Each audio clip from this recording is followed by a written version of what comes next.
Oke, bismillahirrahmanirrahim. Assalamualaikum warahmatullahi wabarakatuh.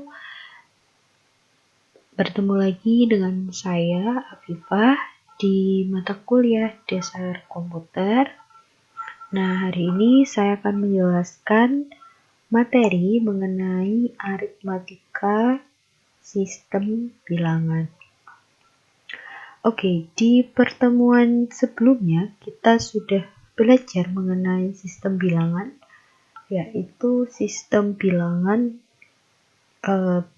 desimal ya. Kemarin sudah belajar bilangan desimal, bilangan biner, bilangan heksa, bilangan oktal. Nah, sekarang kita belajar mengenai operasi aritmatika di dalam sebuah komputer.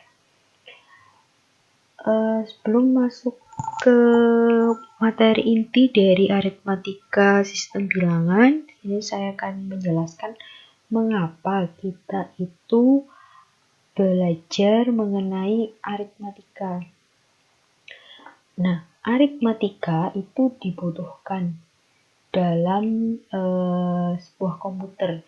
Jadi sebagian besar operasi dari sebuah komputer itu mengandalkan operasi aritmatika, di mana kira-kira proses aritmatika itu dikerjakan.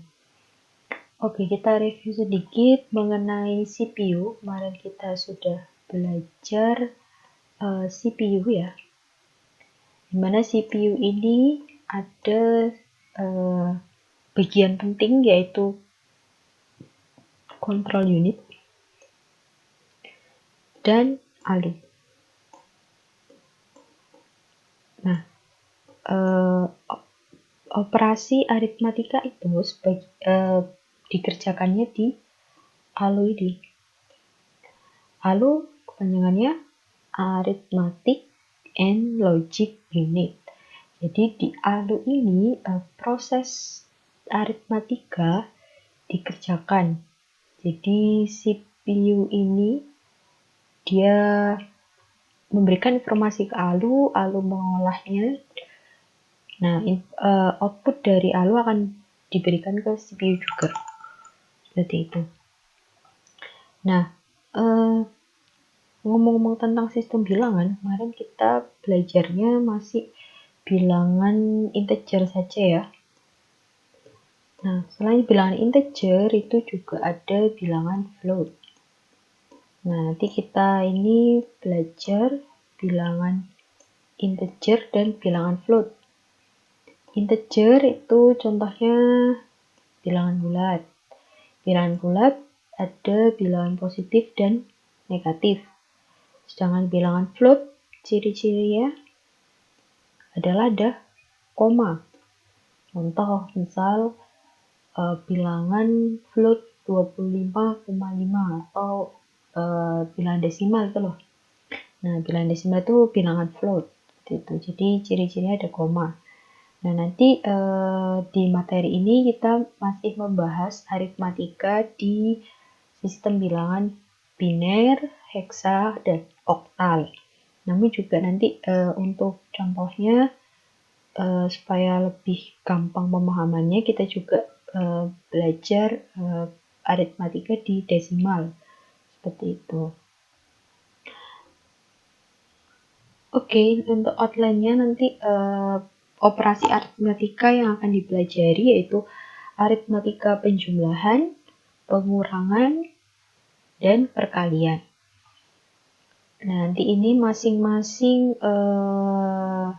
bilangan kita akan pelajari. Biner jadi ada 3 proses aritmatika, heksa juga ada 3 proses aritmatika, dan bilangan oktal juga ada 3 proses aritmatika. Seperti itu. Oke, kita mulai dari bilangan biner dulu ya.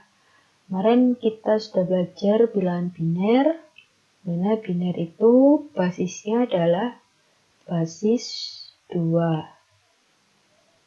Maaf ini tulisannya kayak jelek ya, basis 2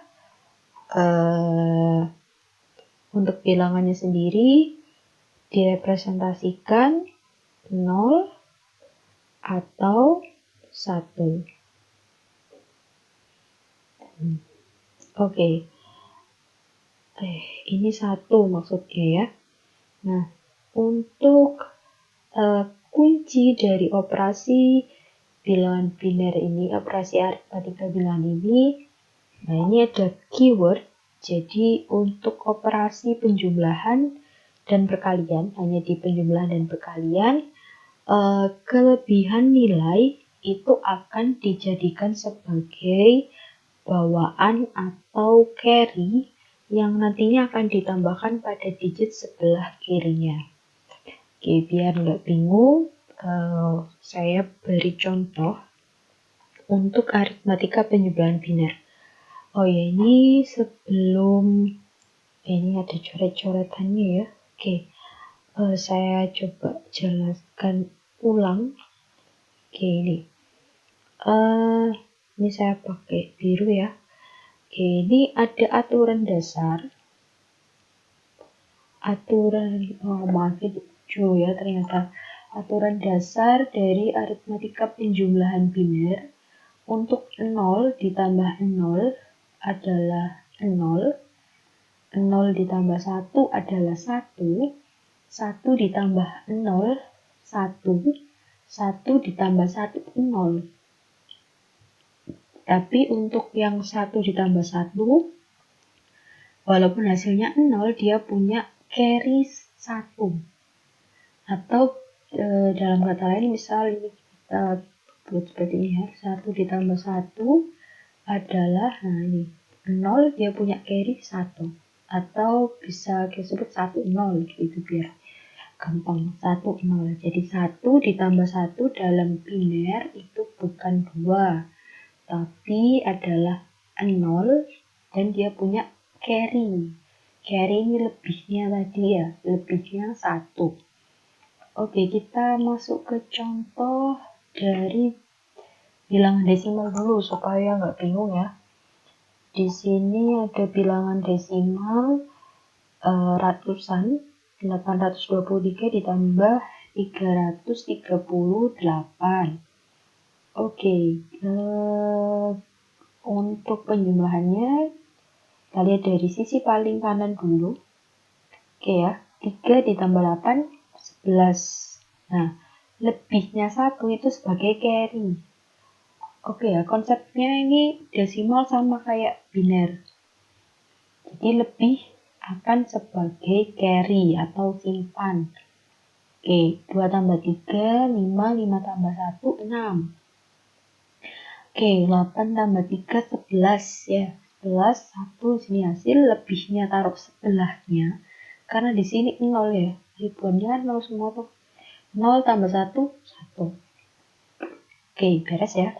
Untuk penjumlahan desimal, oke ya, paham ya. Sama dengan penjumlahan biner itu, nah ini misal kita punya 11001 ditambah 11011. Nah, untuk penyelesaiannya sama dari yang paling kanan dulu ya. Oke, kita lihat di sini 11 ya, 11 0 tapi dia punya carry 1. 0, di sini 0. Oke, di sini 0 punya carry 1. Carry 1 ditambahkan di sebelah kirinya ya. Sebelah kirinya dari ini. 0 ditambah 1, 1. 1 ditambah 1, 1, 0. 0, 1 disimpan atau sebagai carry. 0 tambah 0, 0. 0 tambah 1, 1. Oke, karena di sini tidak ada kelebihan, jadi kita tulis saja 0. Ini 1 ditambah 1, 1, 0 ya. Coba lihat di sini ya, 1 ditambah 1, 1, 0. Terus carry-nya adalah 0. Berarti berapa? 1, 0 ya. 1 ini sebagai carry untuk sebelahnya. 1, 1, 1, 0. Oke, 1, 0 ditambah 1. 1, 1. Ini sebagai carry. Oke, carry disimpan di sini. Karena ini 0. Ini 0. Ya udah, berarti 0 tambah 1. 1. Konsepnya sama untuk penjumlahan desimal ya, mirip ya, mirip. Jadi untuk kelebihannya ditaruh di sebelahnya untuk dijumlahkan di sebelah kirinya. Seperti itu. Oke, untuk penjumlahan biner penjelasannya seperti ini. Oke, untuk selanjutnya adalah aritmatika pengurangan biner. Silahkan dicek di video selanjutnya.